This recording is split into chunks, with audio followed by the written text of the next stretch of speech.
Welcome to Soft Hour Library. Tonight's story begins now. Close your eyes and rest. Chapter 13. Marlow, Bisham Abbey, the Medmenham monks. Montmorency thinks he will murder an old tom-cat, but eventually decides that he will let it live. Shameful conduct of a fox terrier at the civil service stores. Our departure from Marlow. An imposing procession. The steam launch. Useful receipts for annoying and hindering it. We decline to drink the river. A peaceful dog. Strange disappearance of Harris and a pie. Marlow is one of the pleasantest river centres I know of. It is a bustling, lively little town, not very picturesque on the whole. It is true, but there are many quaint nooks and corners to be found in it. Nevertheless, standing arches in the shattered bridge of time, over which our fancy travels back to the days when Marlow Manor owned Saxon Alga for its lord. Ere conquering, William seized it to give to Queen Matilda. Ere it passed to the Earls of Warwick or to worldly-wise Lord Paget, the counsellor of 4 successive sovereigns. There is lovely country round about it, too, if, after boating, you are fond of a walk, while the river itself is at its best here. Down to Cookham, past the quarry woods and the meadows, is a lovely reach. Dear old quarry woods with your narrow, climbing paths and little winding glades. How scented to this hour you seem with memories of sunny summer days. How haunted are your shadowy vistas with the ghosts of laughing faces. How from your whispering leaves there softly fall the voices of long ago. From Marlow up to Sunning is even fairer yet. Grand old Bisham Abbey, whose stone walls have rung to the shouts of the Knights Templars, and which, at one time, was the home of Anne of Cleves and at another of Queen Elizabeth, is passed on the right bank just half a mile above Marlow Bridge. Bisham Abbey is rich in melodramatic properties. It contains a tapestry bedchamber and a secret room hid high up in the thick walls. The ghost of the Lady Holy, who beat her little boy to death, still walks there at night, trying to wash its ghostly hands clean in a ghostly basin.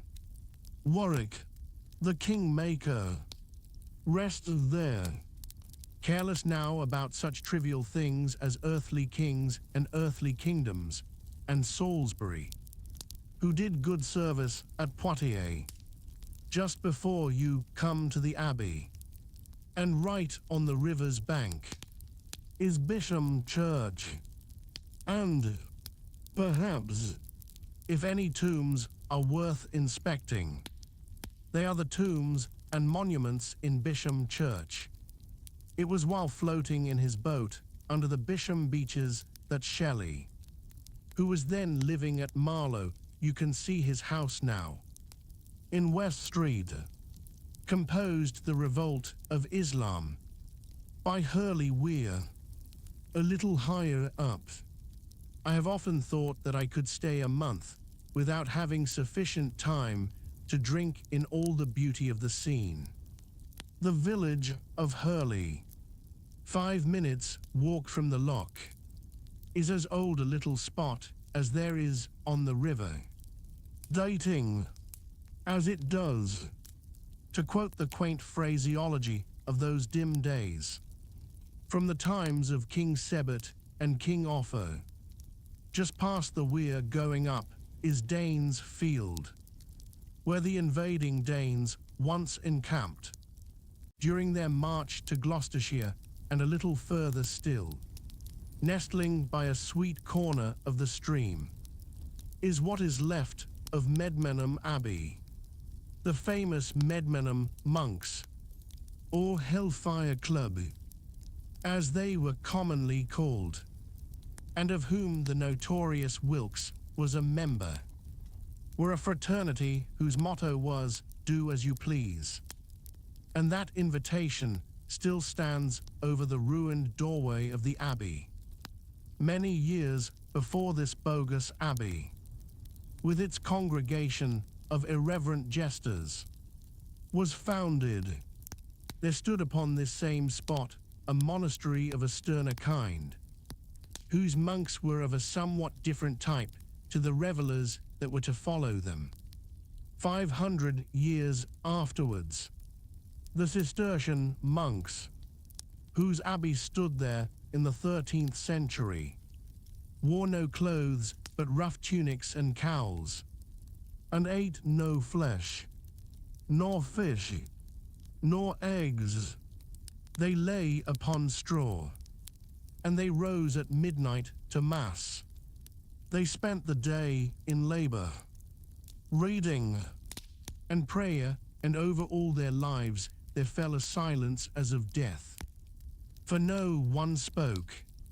A grim fraternity, passing grim lives in that sweet spot that God had made so bright, strange that nature's voices all around them, the soft singing of the waters, the whisperings of the river grass, the music of the rushing wind, should not have taught them a truer meaning of life than this. They listened there, through the long days, in silence, waiting for a voice from heaven, and all day long and through the solemn night it spoke to them in myriad tones. And they heard it not. From Medmenham to sweet Hambledon Loch the river is full of peaceful beauty. But after it passes Greenlands, the rather uninteresting-looking river residence of my newsagent, a quiet, unassuming old gentleman, who may often be met with about these regions during the summer months, sculling himself along in easy, vigorous style, or chatting genially to some old lockkeeper as he passes through until well the other side of Henley. It is somewhat bare and dull. We got up tolerably early on the Monday morning at Marlow, and went for a bathe before breakfast, and, coming back, Montmorency made an awful ass of himself. The only subject on which Montmorency and I have any serious difference of opinion is cats. I like cats, Montmorency does not. When I meet a cat, I say, "Poor pussy," and stop down and tickle the side of its head, and the cat sticks up its tail in a rigid, cast-iron manner, arches its back, and wipes its nose up against my trousers, and all is gentleness and peace. When Montmorency meets a cat, the whole street knows about it, and there is enough bad language wasted in 10 seconds to last an ordinarily respectable man all his life. With care, I do not blame the dog, contenting myself, as a rule, with merely clouting his head or throwing stones at him, because I take it that it is his nature. Fox terriers are born with about 4 times as much original sin in them as other dogs are, and it will take years and years of patient effort on the part of us Christians to bring about any appreciable reformation in the rowdiness of the fox terrier nature. I remember being in the lobby of the Haymarket stores one day, and all round about me were dogs, waiting for the return of their owners, who were shopping inside. There were a mastiff, and 1 or 2 collies, and a Sunday, Bernard, a few retrievers and Newfoundlands, a boarhound, a French poodle, with plenty of hair round its head, but mangy about the middle, a bulldog. A few loather, arcade sort of animals, about the size of rats, and a couple of Yorkshire tykes. There they sat, patient, good, and thoughtful. A solemn peacefulness seemed to reign in that lobby. An air of calmness and resignation, of gentle sadness, pervaded the room. Then a sweet young lady entered, leading a meek-looking little fox terrier, and left him, chained up there, between the bulldog and the poodles. He sat and looked about him for a minute. Then he cast up his eyes to the ceiling, and seemed, judging from his expression, to be thinking of his mother. Then he yawned. Then he looked round at the other dogs, all silent, grave, and dignified. He looked at the bulldog, sleeping dreamlessly on his right.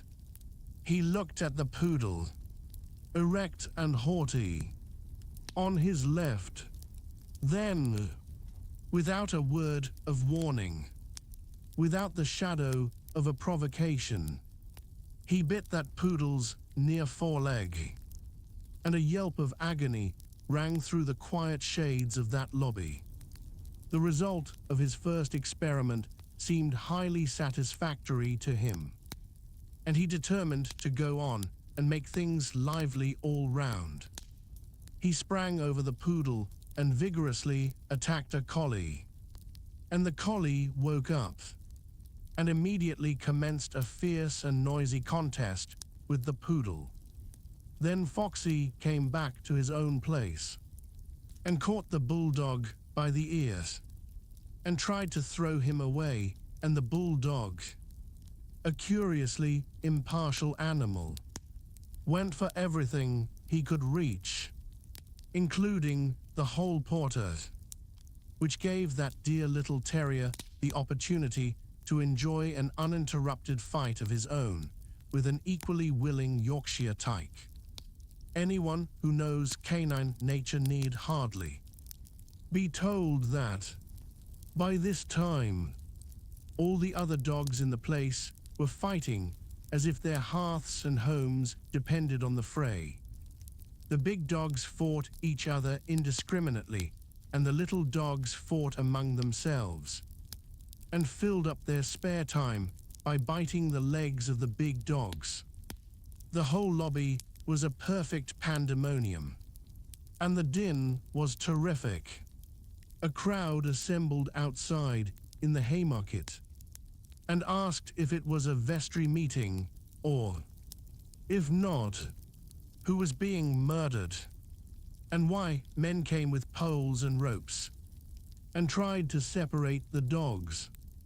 And the police were sent for, and in the midst of the riot that sweet young lady returned and snatched up that sweet little dog of hers he had laid the tyke up for a month, and had on the expression, now, of a newborn lamb into her arms, and kissed him, and asked him if he was killed, and what those great nasty brutes of dogs had been doing to him, and he nestled up against her, and gazed up into her face with a look that seemed to say, "Oh, I'm so glad you've come to take me away from this disgraceful scene."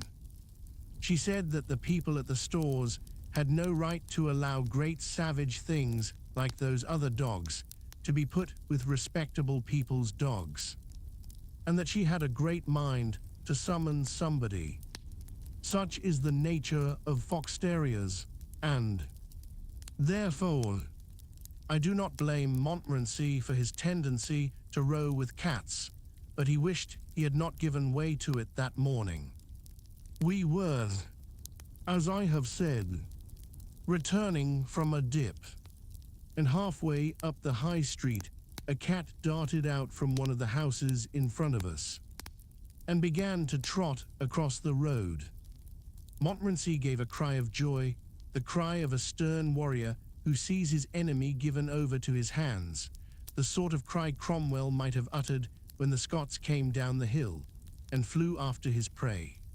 His victim was a large black tom. I never saw a larger cat, nor a more disreputable-looking cat. It had lost half its tail, one of its ears, and a fairly appreciable proportion of its nose. It was a long, sinewy-looking animal.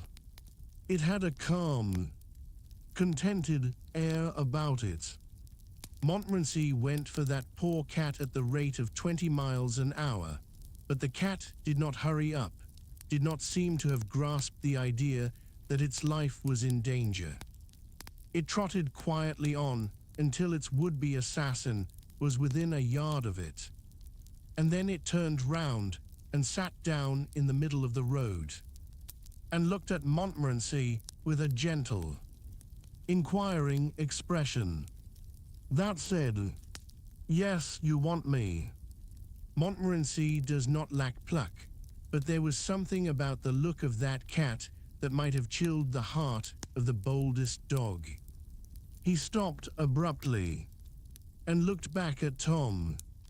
Neither spoke, but the conversation that one could imagine was clearly as follows. "The cat, can I do anything for you?" Montmorency, no. "Thanks." "The cat, don't you mind speaking? If you really want anything. You know." Montmorency, backing down the high street. "Oh. No, not at all, certainly, don't you trouble. I am afraid I've made a mistake. I thought I knew you. Sorry I disturbed you." "The cat, not at all, quite a pleasure. Sure you don't want anything?" "No." Montmorency, still backing, "Not at all." "Thanks, not at all, very kind of you. Good morning." "The cat, good morning." Then the cat rose and continued his trot, and Montmorency, fitting what he calls his tail carefully into its groove, came back to us and took up an unimportant position in the rear. To this day, if you say the word cats to Montmorency, he will visibly shrink and look up piteously at you, as if to say, "Please do." We did our marketing after breakfast and revictualled the boat for 3 days. George said we ought to take vegetables, that it was unhealthy not to eat vegetables. He said they were easy enough to cook, and that he would see to that, so we got 10 pounds of potatoes, a bushel of peas, and a few cabbages. We got a beefsteak pie, a couple of gooseberry tarts, and a leg of mutton from the hotel, and fruit, and cakes, and bread and butter, and jam, and bacon and eggs, and other things we foraged round about the town for. Our departure from Marlow I regard as one of our greatest successes. It was dignified and impressive, without being ostentatious. We had insisted at all the shops we had been to that the things should be sent with us then and there. None of your "yes, sir, I will send them off at once. The boy will be down there before you are, sir," and then fooling about on the landing stage, and going back to the shop twice to have a row about them. For us, we waited while the basket was packed, and took the boy with us. We went to a good many shops, adopting this principle at each one, and the consequence was that, by the time we had finished, we had as fine a collection of boys with baskets following us around as heart could desire, and our final march down the middle of the high street, to the river, must have been as imposing a spectacle as Marlowe had seen for many a long day. The order of the procession was as follows: Montmorency, carrying a stick, 2 disreputable-looking curs, friends of Montmorency, S. George, carrying coats and rugs, and smoking a short pipe. Harris, trying to walk with easy grace, while carrying a bulged-out Gladstone bag in one hand and a bottle of lime juice in the other. Greengrocer's boy and baker's boy, with baskets, boots from the hotel, carrying hamper. Confectioner's boy, with basket. Grocer's boy, with basket. Long-haired dog. Cheesemonger's boy, with basket. Odd man carrying a bag. Bosom companion of odd man's, with his hands in his pockets, smoking a short clay. Fruiterer's boy, with basket. Myself, carrying 3 hats and a pair of boots, and trying to look as if I didn't know it. 6 small boys, and 4 stray dogs. When we got down to the landing stage, the boatman said, "Let me see. Sir, was yours a steam launch or a houseboat?" On our informing him, it was a double-sculling skiff. He seemed surprised. We had a good deal of trouble with steam launches that morning. It was just before the Henley week, and they were going up in large numbers, some by themselves, some towing houseboats. I do hate steam launches. I suppose every rowing man does. I never see a steam launch, but I feel I should like to lure it to a lonely part of the river. And there, in the silence and the solitude, strangle it. There is a blatant bumptiousness about a steam launch that has the knack of rousing every evil instinct in my nature.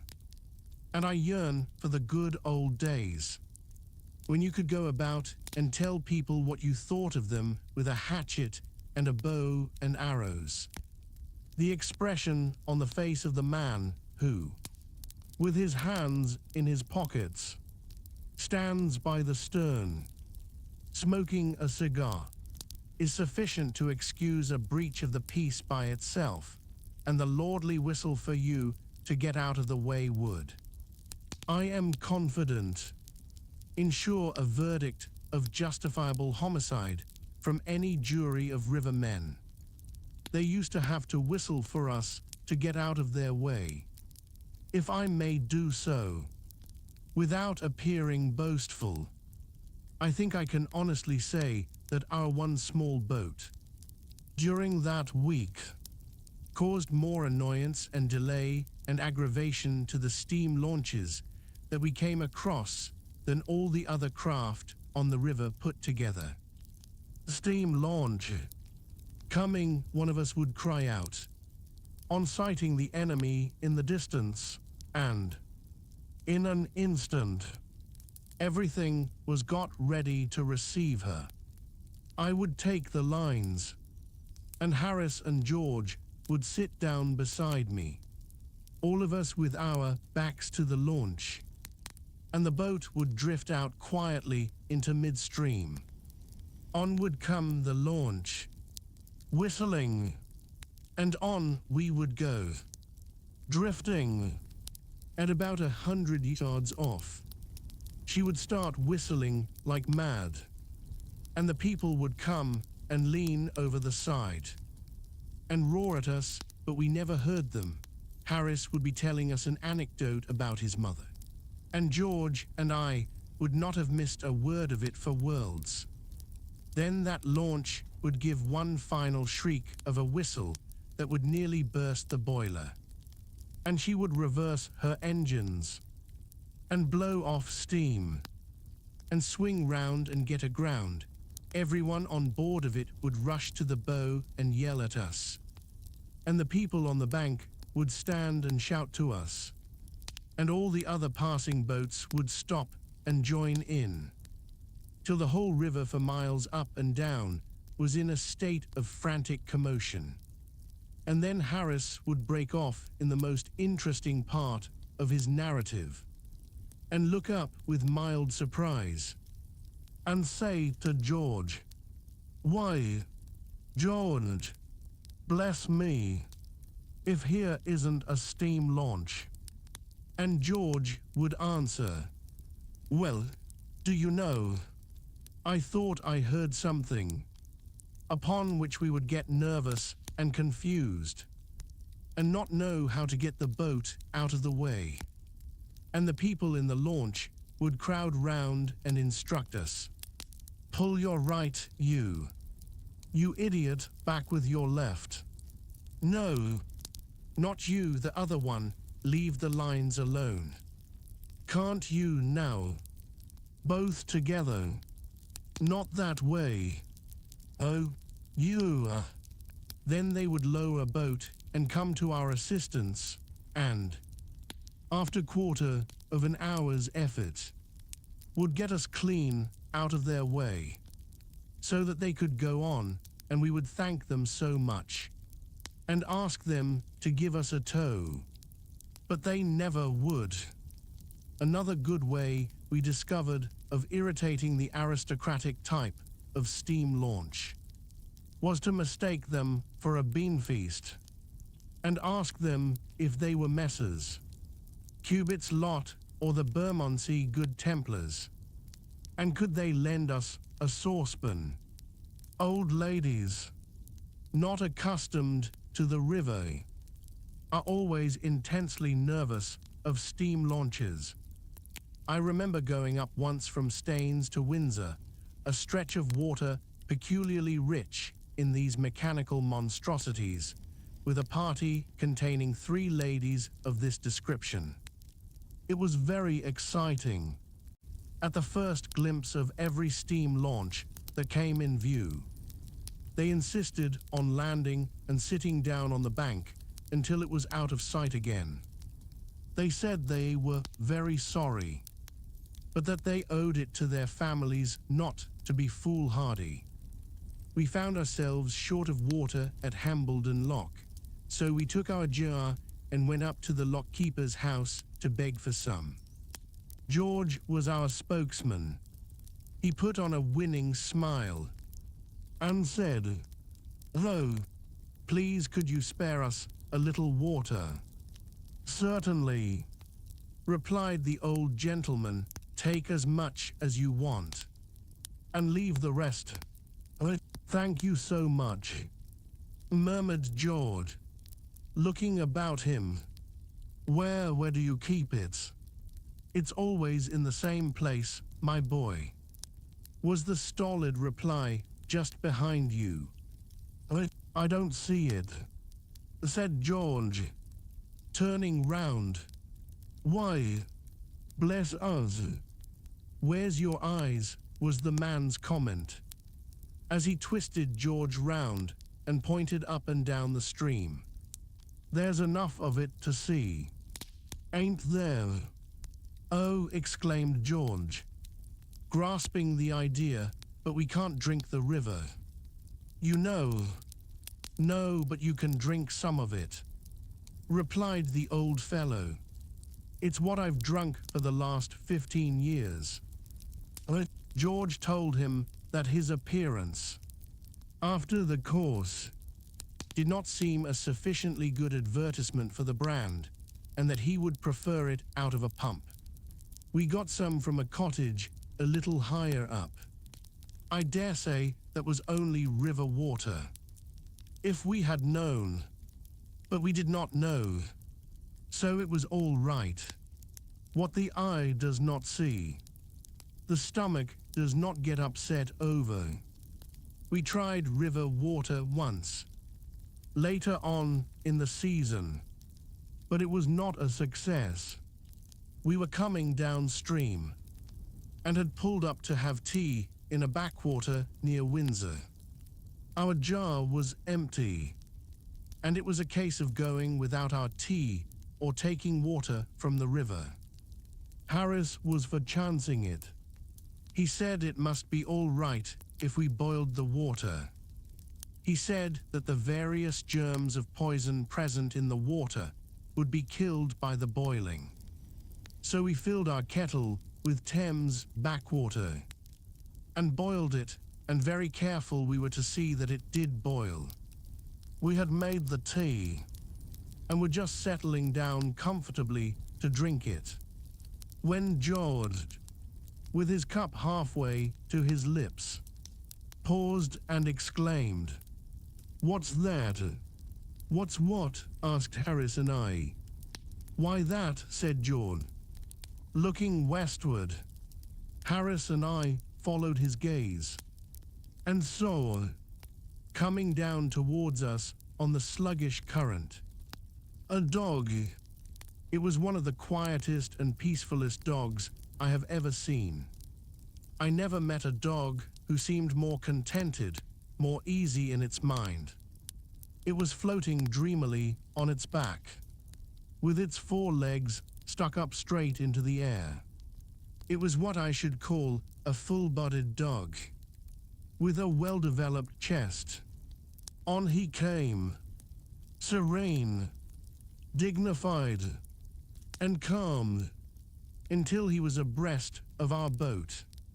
And there, among the rushes, he eased up and settled down cozily for the evening.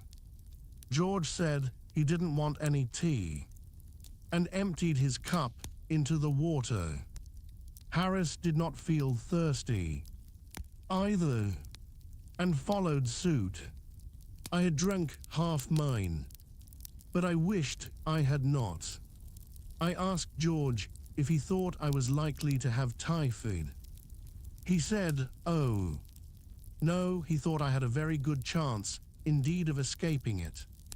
Anyhow, I should know in about a fortnight whether I had or had not. We went up the backwater to Wargrave. It is a short cut, leading out of the right-hand bank about half a mile above Marsh Lock, and is well worth taking, being a pretty, shady little piece of stream, besides saving nearly half a mile of distance. Of course, its entrance is studded with posts and chains, and surrounded with notice boards, menacing all kinds of torture, imprisonment, and death to everyone who dares set skull upon its waters. I wonder some of these riparian boors don't claim the air of the river and threaten everyone with 40 shillings fine who breathes it, but the posts and chains a little skill will easily avoid.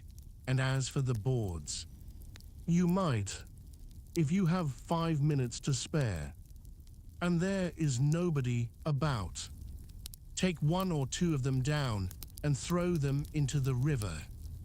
Halfway up the backwater, we got out and lunched, and it was during this lunch that George and I received rather a trying shock. Harris received a shock, too, but I do not think Harris's shock could have been anything like so bad as the shock that George and I had over the business.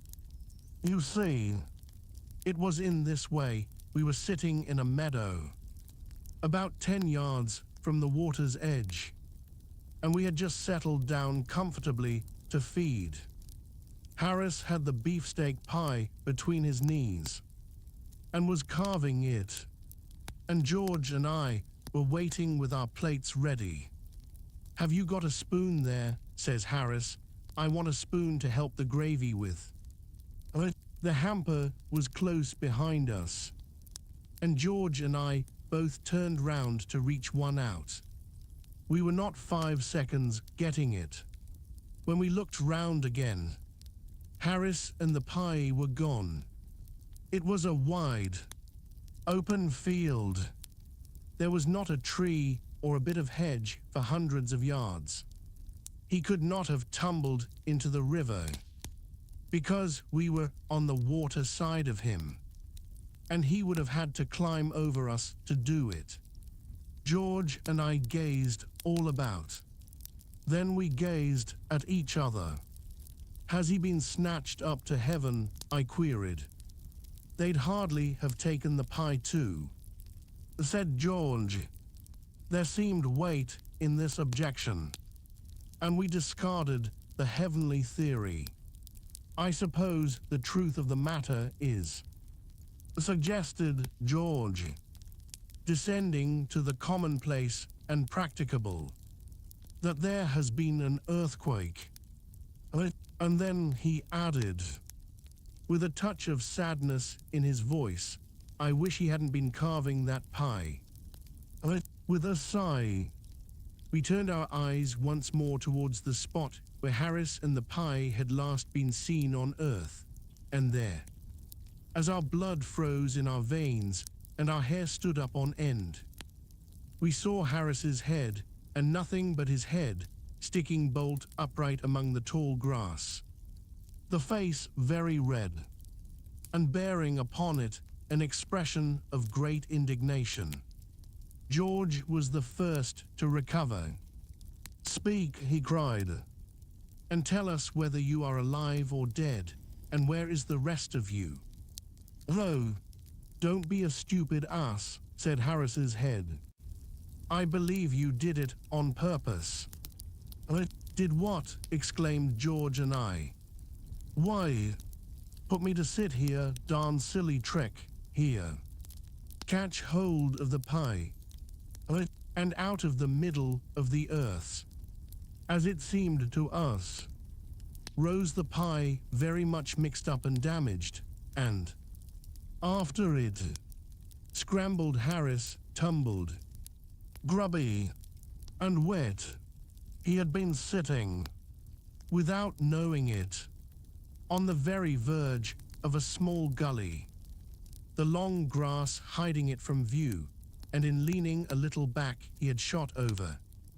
Pie and all. He said he had never felt so surprised in all his life, as when he first felt himself going, without being able to conjecture in the slightest what had happened. He thought at first that the end of the world had come. Harris believes to this day that George and I planned it all beforehand. Thus does unjust suspicion follow even the most blameless, for, as the poet says, who shall escape calumny? Who, indeed? Chapter 14. Wargraves, waxworks, sunning, our stew. Montmorency is sarcastic. Fight between Montmorency and the tea kettle. George's banjo studies. Meet with discouragement. Difficulties in the way of the musical amateur. Learning to play the bagpipes. Harris feels sad after supper. George and I go for a walk. Return hungry and wet. There is a strangeness about Harris. Harris and the Swans. A remarkable story. Harris has a troubled night. We caught a breeze after lunch, which took us gently up past Wargrave and Shiplake, mellowed in the drowsy sunlight of a summer's afternoon. Wargrave, nestling where the river bends, makes a sweet old picture as you pass it, and one that lingers long upon the retina of memory.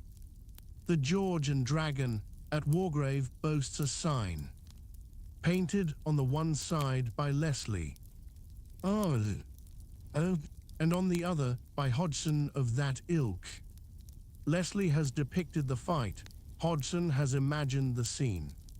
After the fight, John, the work done, enjoying his pint of beer. Day, the author of Sandford and Merton, lived, and more credit to the place still, was killed at Wargrave. In the church, is a memorial to Mrs. Sarah Hill, who bequeathed £1 annually, to be divided at Easter between 2 boys and 2 girls who have never been undutiful to their parents, who have never been known to swear or to tell untruths, to steal, or to break windows. Fancy giving up all that for 5 shillings a year. It is not worth it.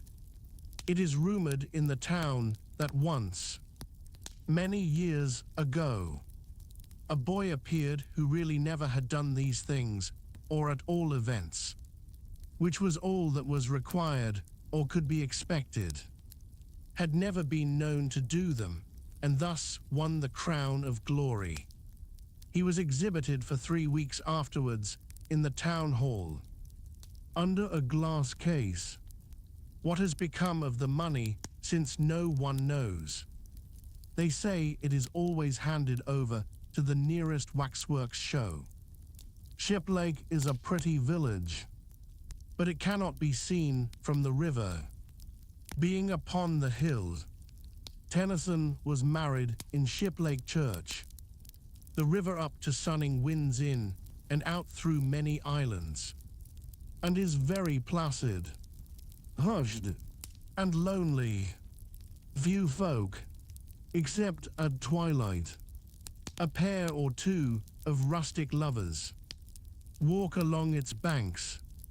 Arry and Lord Fitznoodle have been left behind at Henley, and dismal, dirty reading is not yet reached.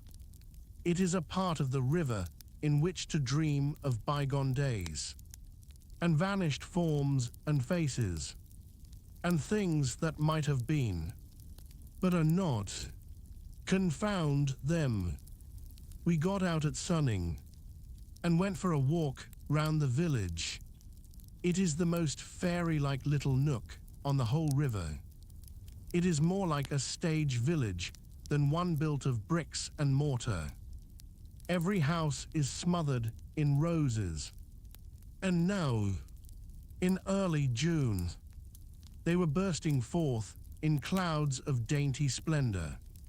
If you stop at Sunning, put up at the Bull, behind the church, it is a veritable picture of an old country inn, with grain, square courtyard in front, where, on seats beneath the trees, the old men group of an evening to drink their ale and gossip over village politics, with low, quaint rooms and latticed windows, and awkward stairs and winding passages. We roamed about sweet Sunning for an hour or so, and then, it being too late to push on past reading, we decided to go back to one of the Shiplake Islands and put up there for the night. It was still early when we got settled, and George said that, as we had plenty of time, it would be a splendid opportunity to try a good slap-up supper. He said he would show us what could be done up the river in the way of cooking, and suggested that, with the vegetables and the remains of the cold beef and general odds and ends, we should make an Irish stew. It seemed a fascinating idea. George gathered wood and made a fire, and Harris and I started to peel the potatoes. I should never have thought that peeling potatoes was such an undertaking. The job turned out to be the biggest thing of its kind that I had ever been in. We began cheerfully, one might almost say skittishly, but our light-heartedness was gone by the time the first potato was finished. The more we peeled, the more peel there seemed to be left on, by the time we had got all the peel off and all the eyes out. There was no potato left, at least none worth speaking of. George came and had a look at it. It was about the size of a peanut. He said, "Hello, that won't do, you're wasting them." You must scrape them. So we scraped them. And that was harder work than peeling. They are such an extraordinary shape. Potatoes, all bumps and warts and hollows. We worked steadily for 25 minutes. And did 4 potatoes. Then we struck. We said we should require the rest of the evening for scraping ourselves. I never saw such a thing as potato scraping for making a fellow in a mess. It seemed difficult to believe that the potato scrapings in which Harris and I stood, half smothered, could have come off 4 potatoes. It shows you what can be done with economy and care. George said it was absurd to have only 4 potatoes in an Irish stew. So we washed half a dozen or so more and put them in without peeling. We also put in a cabbage and about half a peck of peas. George stirred it all up, and then he said that there seemed to be a lot of room to spare. So we overhauled both the hampers and picked out all the odds and ends and the remnants and added them to the stew. There were half a pork pie and a bit of cold boiled bacon left, and we put them in. Then George found half a tin of potted salmon, and he emptied that into the pot. He said that was the advantage of Irish stew. You got rid of such a lot of things. I fished out a couple of eggs that had got cracked and put those in. George said they would thicken the gravy. I forget the other ingredients, but I know nothing was wasted, and I remember that. Towards the end, Montmorency, who had evinced great interest in the proceedings throughout, strolled away with an earnest and thoughtful air, reappearing a few minutes afterwards with a dead water rat in his mouth, which he evidently wished to present as his contribution to the dinner, whether in a sarcastic spirit or with a genuine desire to assist. I cannot say. We had a discussion as to whether the rat should go in or not. Harris said that he thought it would be all right, mixed up with the other things, and that every little helped, but George stood up for precedent. He said he had never heard of water rats in Irish stew, and he would rather be on the safe side and not try experiments. Harris said, "If you never try a new thing, how can you tell what it's like? It's men such as you that hamper the world's progress. Think of the man who first tried German sausage. It was a great success. That Irish stew. I don't think I ever enjoyed a meal more. There was something so fresh and piquant about it. One's palate gets so tired of the old hackneyed things. Here was a dish with a new flavor, with a taste like nothing else on earth. And it was nourishing, too. As George said, there was good stuff in it. The peas and potatoes might have been a bit softer, but we all had good teeth, so that did not matter much. And as for the gravy, it was a poem a little too rich, perhaps, for a weak stomach, but nutritious. We finished up with tea and cherry tart. Montmorency had a fight with the kettle during tea time, and came off a poor second. Throughout the trip, he had manifested great curiosity concerning the kettle. He would sit and watch it as it boiled with a puzzled expression, and would try and rouse it every now and then by growling at it. When it began to splutter and steam, he regarded it as a challenge and would want to fight it. Only at that precise moment, someone would always dash up and bear off his prey before he could get at it. Today he determined he would be beforehand. At the first sound the kettle made, he rose, growling, and advanced towards it in a threatening attitude. It was only a little kettle, but it was full of pluck, and it up and spit at him. "Ah, would ye," growled Montmorency, showing his teeth, "I'll teach ye to cheek a hard-working, respectable dog, ye miserable, long-nosed, dirty-looking scoundrel. Ye, come on." And he rushed at that poor little kettle and seized it by the spout. Then, across the evening stillness, broke a blood-curdling yelp, and Montmorency left the boat and did a constitutional 3 times round the island at the rate of 35 miles an hour, stopping every now and then to bury his nose in a bit of cool mud. From that day Montmorency regarded the kettle with a mixture of awe, suspicion, and hate. Whenever he saw it, he would growl and back at a rapid rate, with his tail shut down, and the moment it was put upon the stove, he would promptly climb out of the boat and sit on the bank till the whole tea business was over.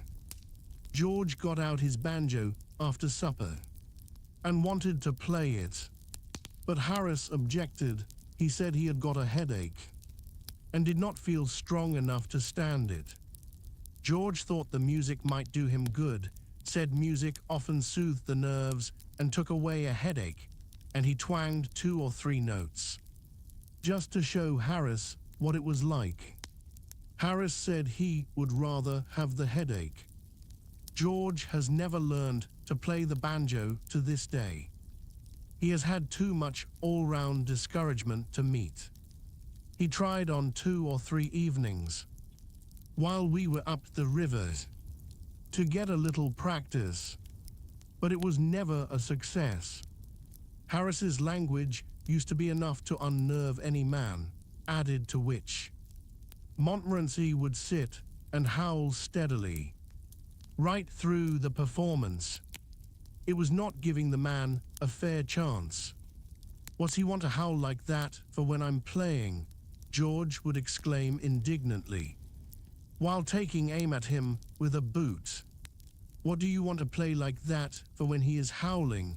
Harris would retort, catching the boot. "You let him alone. He can't help howling. He's got a musical ear, and your playing makes him howl."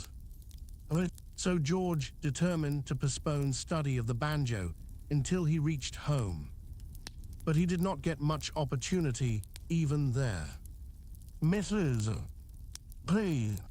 used to come up and say she was very sorry for herself. She liked to hear him, but the lady upstairs was in a very delicate state, and the doctor was afraid it might injure the child. Then George tried taking it out with him late at night and practicing round the square, but the inhabitants complained to the police about it, and a watch was set for him one night, and he was captured. The evidence against him was very clear, and he was bound over to keep the peace for 6 months. He seemed to lose heart in the business after that. He did make 1 or 2 feeble efforts to take up the work again when the 6 months had elapsed. But there was always the same coldness, the same want of sympathy on the part of the world to fight against, and, after a while, he despaired altogether and advertised the instrument for sale at a great sacrifice, owner having no further use for same, and took to learning card tricks instead. It must be disheartening work, learning a musical instrument. You would think that society, for its own sake, would do all it could to assist a man to acquire the art of playing a musical instrument. But it does. I knew a young fellow once who was studying to play the bagpipes, and you would be surprised at the amount of opposition he had to contend with. Why, not even from the members of his own family did he receive what you could call active encouragement. His father was dead against the business from the beginning, and spoke quite unfeelingly on the subject. My friend used to get up early in the morning to practice, but he had to give that plan up because of his sister. She was somewhat religiously inclined, and she said it seemed such an awful thing to begin the day like that. So he sat up at night instead and played after the family had gone to bed. But that did not do, as it got the house such a bad name. People going home late would stop outside to listen, and then put it about all over the town the next morning that a fearful murder had been committed at Mr. Jefferson's the night before, and would describe how they had heard the victim's shrieks and the brutal oaths and curses of the murderer, followed by the prayer for mercy and the last dying gurgle of the corpse. So they let him practice in the daytime, in the back kitchen with all the doors shut, but his more successful passages could generally be heard in the sitting room, in spite of these precautions, and would affect his mother almost to tears. She said it put her in mind of her poor father. He had been swallowed by a shark. Poor man.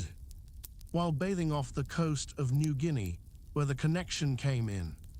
She could not explain. Then they knocked up a little place for him at the bottom of the garden, about 1/4 of a mile from the house, and made him take the machine down there when he wanted to work it. And sometimes a visitor would come to the house who knew nothing of the matter, and they would forget to tell him all about it and caution him, and he would go out for a stroll round the garden and suddenly get within earshot of those bagpipes, without being prepared for it or knowing what it was. If he were a man of strong mind, it only gave him fits, but a person of mere average intellect it usually sent mad. There is, it must be confessed, something very sad about the early efforts of an amateur in bagpipes. I have felt that myself when listening to my young friend. They appear to be a trying instrument to perform upon. You have to get enough breath for the whole tune before you start, at least. So I gathered from watching Jefferson. He would begin magnificently with a wild, full, come to the battle sort of a note. That quite roused you. But he would get more and more piano as he went on, and the last verse generally collapsed in the middle with a splutter and a hiss. You want to be in good health to play the bagpipes. Young Jefferson only learnt to play one tune on those bagpipes, but I never heard any complaints about the insufficiency of his repertoire, none whatever. This tune was "The Campbells Are Coming." Hooray, hooray, so he said, though his father always held that it was "The Bluebells of Scotland." Nobody seemed quite sure what it was exactly, but they all agreed that it sounded Scotch. Strangers were allowed 3 guesses, and most of them guessed a different tune each time. Harris was disagreeable after supper. I think it must have been the stew that had upset him. He is not used to high living. So George and I left him in the boat and settled to go for a mouch round Henley. He said he should have a glass of whiskey and a pipe and fix things up for the night. We were to shout when we returned, and he would row over from the island and fetch us. "Don't go to sleep, old man," we said as we started. "Not much fear of that while this stews on," he grunted as he pulled back to the island. Henley was getting ready for the regatta and was full of bustle. We met a goodish number of men we knew about the town, and in their pleasant company the time slipped by somewhat quickly, so that it was nearly 11 o'clock before we set off on our 4-mile walk home, as we had learned to call our little craft by this time. It was a dismal night, coldish, with a thin rain falling, and as we trudged through the dark, silent fields, talking low to each other, and wondering if we were going right or not, we thought of the cozy boat, with the bright light streaming through the tight-drawn canvas of Harris and Montmorency, and the whiskey, and wished that we were there. We conjured up the picture of ourselves inside, tired and a little hungry, of the gloomy river and the shapeless trees, and, like a giant glowworm underneath them, our dear old boat, so snug and warm and cheerful. We could see ourselves at supper there, pecking away at cold meat, and passing each other chunks of bread. We could hear the cheery clatter of our knives, the laughing voices, filling all the space, and overflowing through the opening out into the night. And we hurried on to realize the vision. We struck the towpath at length, and that made us happy, because prior to this we had not been sure whether we were walking towards the river or away from it. And when you are tired and want to go to bed, uncertainties like that worry you. We passed Skip Lake as the clock was striking the 12:15, and then George said, thoughtfully, "You don't happen to remember which of the islands it was, do you?" "No," I replied, beginning to grow thoughtful too. "I do. How many are there?" "Only 4," answered George. "It will be all right, if he's awake." "And if not?" I queried, but we dismissed that train of thought. We shouted when we came opposite the first island, but there was no response, so we went to the second, and tried there, and obtained the same result. "Oh, I remember now," said George. "It was the third one." And we ran on hopefully to the third one, and hallooed. No answer. The case was becoming serious. It was now past midnight. The hotels at Skip Lake and Henley would be crammed, and we could not go round, knocking up cottagers and householders in the middle of the night. To know if they let apartments, George suggested walking back to Henley and assaulting a policeman, and so getting a night's lodging in the station house. But then there was the thought, suppose he only hits us back and refuses to lock us up? We could not pass the whole night fighting policemen. Besides, we did not want to overdo the thing and get 6 months. We despairingly tried what seemed in the darkness to be the 4th island, but met with no better success. The rain was coming down fast now, and evidently meant to last. We were wet to the skin, and cold and miserable. We began to wonder whether there were only 4 islands or more, or whether we were near the islands at all, or whether we were anywhere within a mile of where we ought to be, or in the wrong part of the river altogether. Everything looked so strange and different in the darkness. We began to understand the sufferings of the babes in the wood. Just when we had given up all hope, yes. I know that is always the time that things do happen in novels and tales, but I can't help it. I resolved, when I began to write this book, that I would be strictly truthful in all things, and so I will be, even if I have to employ hackneyed phrases for the purpose. It was just when we had given up all hope, and I must therefore say so, just when we had given up all hope. Then I suddenly caught sight, a little way below us, of a strange, weird sort of glimmer flickering among the trees on the opposite bank. For an instant I thought of ghosts. It was such a shadowy, mysterious light. The next moment it flashed across me that it was our boat, and I sent up such a yell across the water that made the night seem to shake in its bed.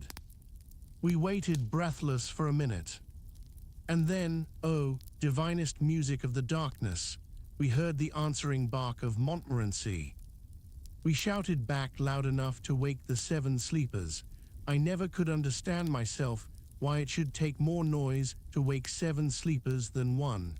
And after what seemed an hour, but what was really, I suppose, about 5 minutes, we saw the lighted boat creeping slowly over the blackness, and heard Harris's sleepy voice asking where we were. There was an unaccountable strangeness about Harris. It was something more than mere ordinary tiredness. He pulled the boat against a part of the bank from which it was quite impossible for us to get into it, and immediately went to sleep. It took us an immense amount of screaming and roaring to wake him up again and put some sense into him, but we succeeded at last, and got safely on board. Harris had a sad expression on him, so we noticed. When we got into the boat, he gave you the idea of a man who had been through trouble. We asked him if anything had happened, and he said, "Swans." It seemed we had moored close to a swan's nest, and soon after George and I had gone, the female swan came back and kicked up a row about it. Harris had chivied her off, and she had gone away and fetched up her old man. Harris said he had had quite a fight with these 2 swans, but courage and skill had prevailed in the end, and he had defeated them. Half an hour afterwards, they returned with 18 other swans. It must have been a fearful battle, so far as we could understand Harris's account of it. The swans had tried to drag him and Montmorency out of the boat and drown them, and he had defended himself like a hero for 4 hours, and had killed the lot, and they had all paddled away to die. "How many swans did you say there were?" asked George. 32, replied Harris, sleepily. "You said 18 just now," said George. "No, I did," grunted Harris. "I said 12. Think I can't count." What were the real facts about these swans we never found out. We questioned Harris on the subject in the morning, and he said, "What swans?" and seemed to think that George and I had been dreaming. Oh, how delightful it was to be safe in the boat.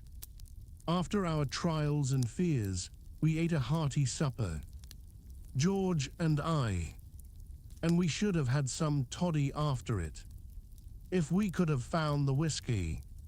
But we could not. We examined Harris as to what he had done with it, but he did not seem to know what we meant by whiskey, or what we were talking about at all. Montmorency looked as if he knew something, but said nothing. I slept well that night, and should have slept better if it had not been for Harris. I have a vague recollection of having been woke up at least a dozen times during the night by Harris wandering about the boat with the lantern, looking for his clothes. He seemed to be worrying about his clothes all night. Twice he routed up George and myself to see if we were lying on his trousers.